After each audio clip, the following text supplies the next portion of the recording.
About to head out to day 2 of the Rungood Main Event. I think I have a pretty big edge. I'm pretty sure out of the 100 or so people left, most of them aren't used to playing with, 5K and chips in front of them. But that's my standard cash game buy-in.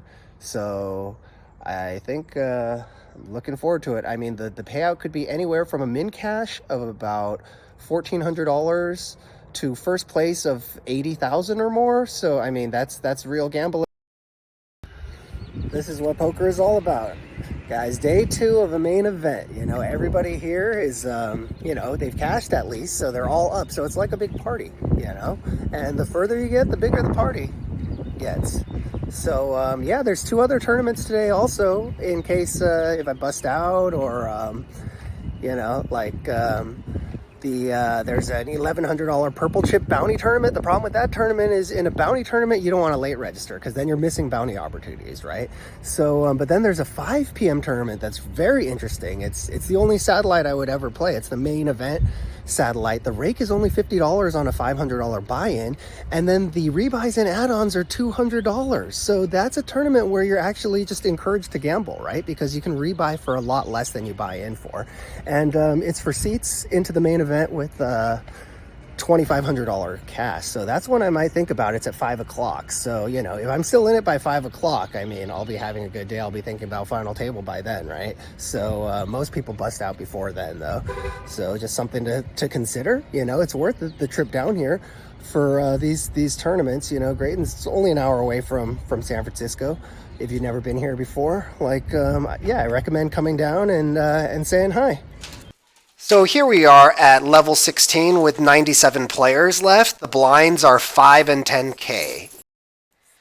So I have a healthy average stack to start with about 218K chips. So Travis is at my table. He's the table chip leader. So he's like the table captain, basically. You got to pay your tax to Turtle. Right off the bat, he opens from mid position. And I wake up with pocket 3s on the big blind, and right away I have a decision to make, okay? Because he makes it 22K, the blinds are 510K, and I have 218K. I could jam here, right? But I think he's a good player. He's going to call me lighter than a lot of other players at the table would. So I don't think this is a good place to 3-bet jam. Against someone else, I might, and try to get them to fold 2 overcards.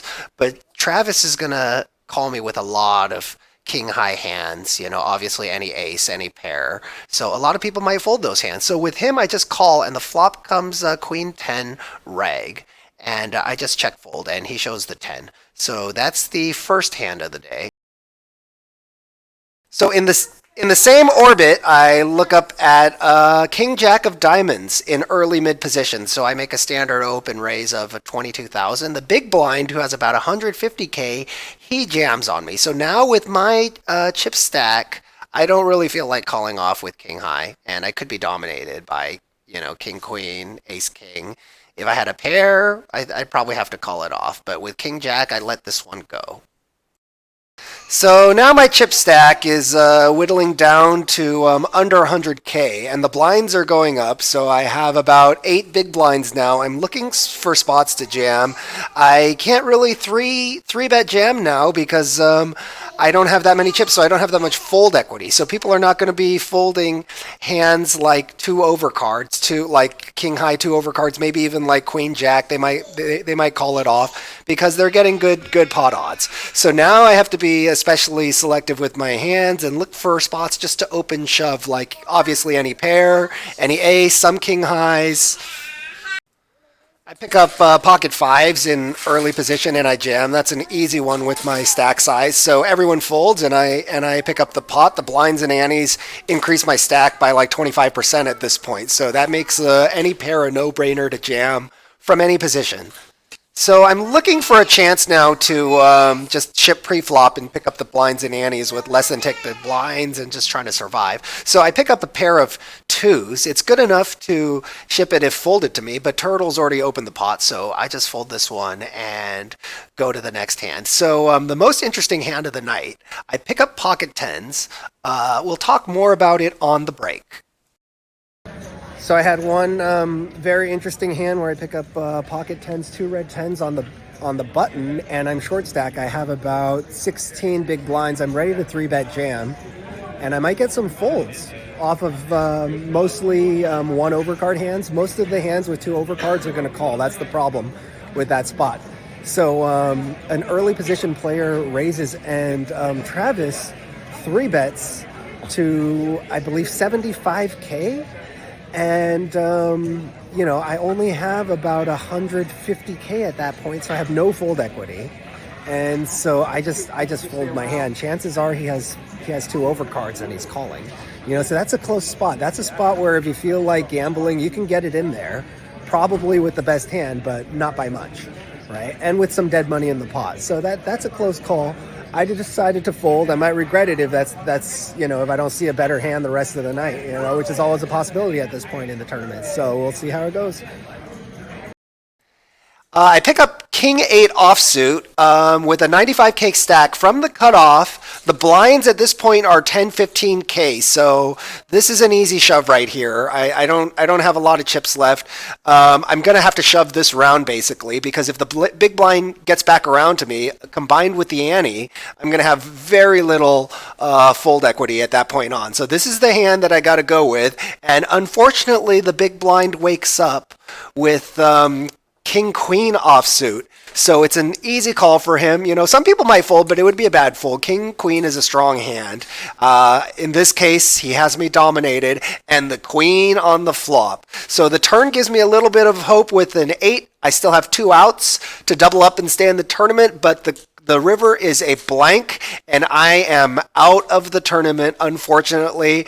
I cash for $2,400, I believe, so just like an $1,800 profit. I mean, a lot of people are busting out at this stage of the tournament, so it's certainly not unusual. Disappointing, but not unusual. So I busted out in like 50th place. I mean, I got a couple pay jumps. That's it. I think I got like 2,400.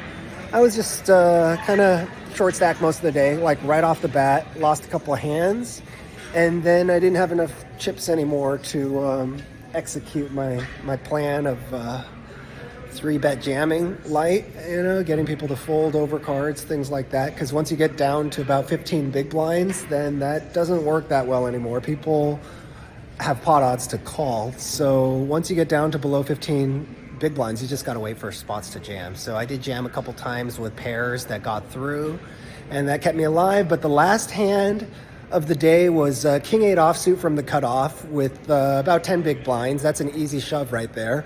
But unfortunately, ran into the big blind, who's a good player. He called with, didn't tank too long, called easy call with King Queen if you're a good player. But some people will fold that hand, and you can't, because King Queen is such a good hand against my range, right? It's better than having a weak ace. A weak ace is better heads up, but King Queen is better against my potential range of hands. So he actually has me dominated and flops the Queen.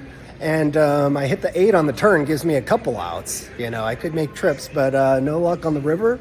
And so that's it for this tournament. I'm thinking about playing one of the other tournaments. They have a satellite at 5 o'clock. It's the satellite into the WSOP main event. So that's the only satellite I would play. The rake is only $50. It's a $500 buy-in, and then they have add-ins and rebuys for $200. So that tournament encourages you to gamble because the rebuys are cheaper than the entry. So that one starts at 5. So I'm thinking about playing that one. So if you're around Graton today, like I'd recommend that tournament. You can, if you see me, you can stop by and say hi. Make sure you like and subscribe. It'll really help the channel. So, I'm heading back to my place after busting out of the main event. I cashed for 2,400 something, I think, 50th place. So there's another couple tournaments. There's a $1,100 purple chip bounty going on right now, but I don't think I'm going to play that one. I'm going to go home and maybe grab some lunch, and then I might play the $500 satellite to the main event.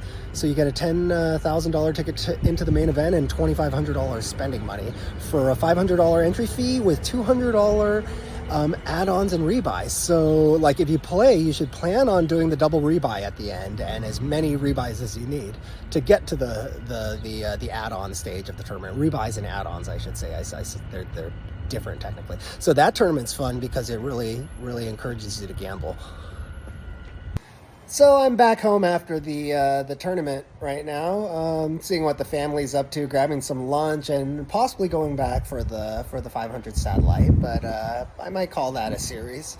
So I ended up with 2 caches in the series. I had the 3rd place in the PLO tournament. There's only 38 players, so that was fun because you have a good shot at a ring. A lot of people chasing the ring in that one. When it got down to 3-handed, the other 2 players seemed to want to chop, but I went and played for the ring, and then I busted out shortly after with top 2 against a big draw. That happens all the time in PLO, so that hand played itself. So today all the hands pretty much all played themselves. I didn't have a lot of decisions, just no luck. So pretty typical in a tournament. You got to be willing to gamble. Some people, a big mistake on day 2 is playing a little bit too weak, too tight, and then just getting blinded off. So I mean that didn't happen to me. I jammed when I needed to jam and just couldn't win the flips. So yeah, make sure you like and comment down below and subscribe. And if I get enough views and subscribers, I'll keep making some videos. I'll see you at the next tournament series.